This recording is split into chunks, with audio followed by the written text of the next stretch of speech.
Hello friends, PS study centre से मैं पुष्पेंद्र सिंह आपका स्वागत करता हूं।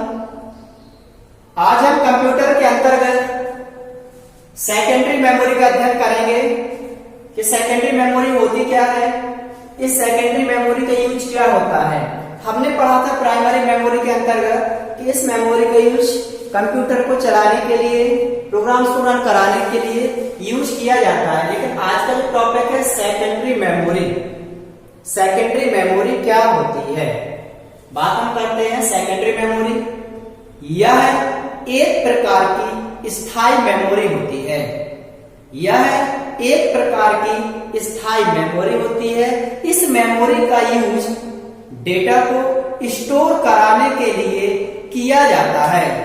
जब यूजर कंप्यूटर के अंतर्गत कोई भी कार्य को परफॉर्म कराता है तो उस डाटा को भविष्य में यूज करने की आवश्यकता पड़ती है। जब हमें उस डाटा को भविष्य में यूज करने की आवश्यकता पड़ती है तो उस डेटा को हम किसी न किसी सेकेंडरी स्टोरेज डिवाइस में स्टोर करके रख देते हैं, जिसके कारण से भविष्य में हम कभी भी उस डिवाइसेस का यूज करके उस डेटा को प्राप्त कर सकते हैं। यह एक प्रकार की मेमोरी होती है जो कंप्यूटर के अंतर्गत लगा दी जाती है। यह कंप्यूटर में लगी हुई एक सेकेंडरी मेमोरी होती है। सेकेंडरी मेमोरी को हम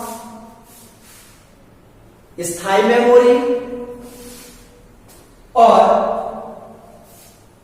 परमानेंटली मेमोरी भी कहते हैं, क्योंकि इस मेमोरी को हम एक जगह कनेक्ट करके अपने कंप्यूटर में लगा करके उस डेटा को स्टोर करा लेते हैं, उस डेटा को और भविष्य में कभी भी यूज कर सकते हैं।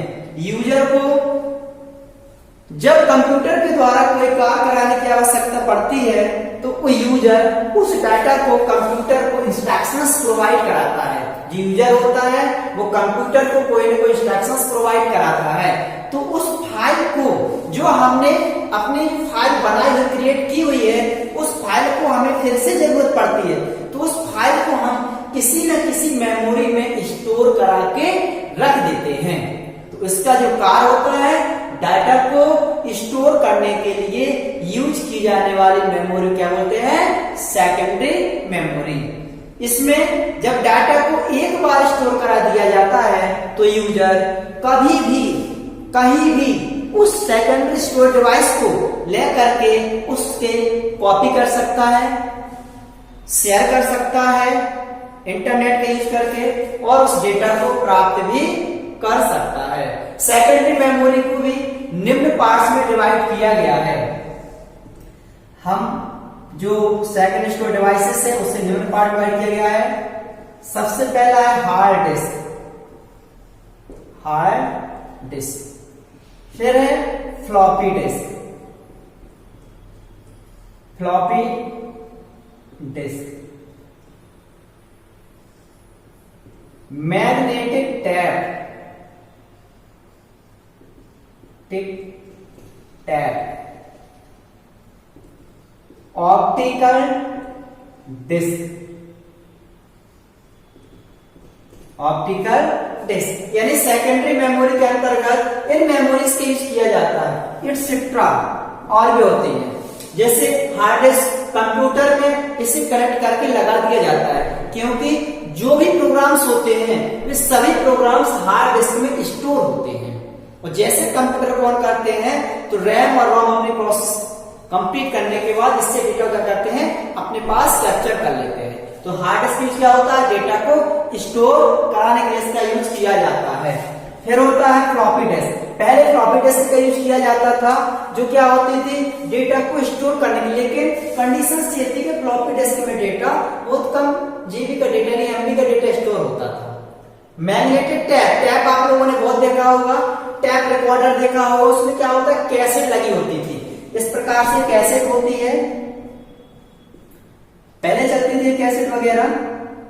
इस प्रकार से रील वाली चलती थी, उसको बोलते हैं मैग्नेटिक टैप। इसका ये भी कौन सी है, सेकेंडरी स्टोरेज डिवाइस है। ऑप्टिकल डिस्क, ऑप्टिकल डिस्क में क्या होता है, जैसे CD, VCD, DVD, it's et cetera इत्यादि किसमें रखा गया है? ऑप्टिकल डिस्क में। आपके मोबाइल का मेमोरी कार्ड होता है, मेमोरी कार्ड का यूज क्या होता है? कंप्यूटर के अंदर का डेटा को स्टोर कराने के लिए इसका यूज किया जाता है। जो मोबाइल होता है, मोबाइल में क्या करते हैं, पर सॉन्ग को फिल करा लेते हैं, उसको बार बार सुनते रहते हैं। तो मेमोरी कार्ड में क्या होता है? Secondary storage device.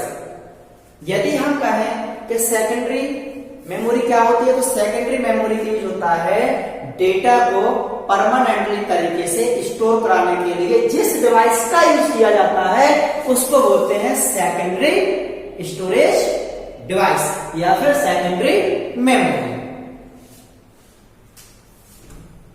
यह एक प्रकार की स्थायी मेमोरी होती है, क्योंकि इस मेमोरी के अंतर्गत हम डेटा को स्थायी रूप से स्टोर करके रख सकते हैं। फिर स्टोर किए गए डेटा को एडिट कर सकते हैं, अपडेट कर सकते हैं, चेंजेस कर सकते हैं, डिलीट कर सकते हैं और भी डेटा को उसी फाइल में ऐड भी कर सकते हैं। तो आज का जो हमारा टॉपिक था वो सेकेंडरी मेमोरी। सेकेंडरी मेमोरी का टॉपिक कोई बड़ा नहीं है, उसको अपन आगे बढ़ेंगे क्योंकि अपन को पढ़ना पड़ेगा हार्ड डिस्क। यह भी एक प्रकार की सेकेंडरी स्टोरेज डिवाइस होती है जिसका यूज डेटा को लंबे समय तक के लिए स्टोर कराने के लिए यूज किया जाता है। इसके अंतर्गत प्लेट्स वगैरह का यूज किया जाता है, जो क्या करते हैं, मूवमेंट करती है। डेटा को एक हेड लगा होता है, तो अपन किसमें पढ़ेंगे? हार्ड डिस्क में। फ्लॉपी डिस्क में पढ़ेंगे, डिस्केट वगैरह होता है, मैग्नेट टैप वगैरह होती है। टैप क्या होती है? रील होती है, चलती रहती है। और ऑप्टिकल डिस्क वगैरह पढ़ेंगे। तो आज का टॉपिक बड़ा नहीं है, इसके आगे अपन नेक्स्ट डे करेंगे, क्योंकि जो सेकेंडरी मेमोरी पहले अपन को समझना सेकेंडरी मेमोरी होती क्या है। सेकेंडरी मेमोरी को थोड़ा आपको याद रख लेना है। यह एक प्रकार की स्थायी मेमोरी होती है। इस मेमोरी का यूज डेटा को स्टोर करने के लिए किया जाता है। जब यूजर को डेटा को स्टोर कराने की आवश्यकता होती है तो यूजर किसी न किसी सेकेंडरी स्टोरेज डिवाइस में डेटा को स्टोर करके रख देता है और उसे जब भी उस डेटा की आवश्यकता पड़ती है तो स्टोर किए गए डेटा को उस डिवाइस के माध्यम से बहुत ही कम समय में प्राप्त भी किया जा सकता है। क्योंकि यदि हम याद करेंगे तो वो क्या होता है, माइंड से निकल जाता है। लेकिन जो डिवाइसेस होती है इसमें जो डाटा हम स्टोर करके रख देते हैं, उस डाटा को जो आपने स्टोर किया है उस डाटा को आप भविष्य में कभी भी यूज कर सकते हैं, ज्यों का त्यों डाटा मिलेगा। तो आज के लिए इतना ही काफी है। इसके आगे अपन नया वीडियो पढ़ेंगे। Thank you.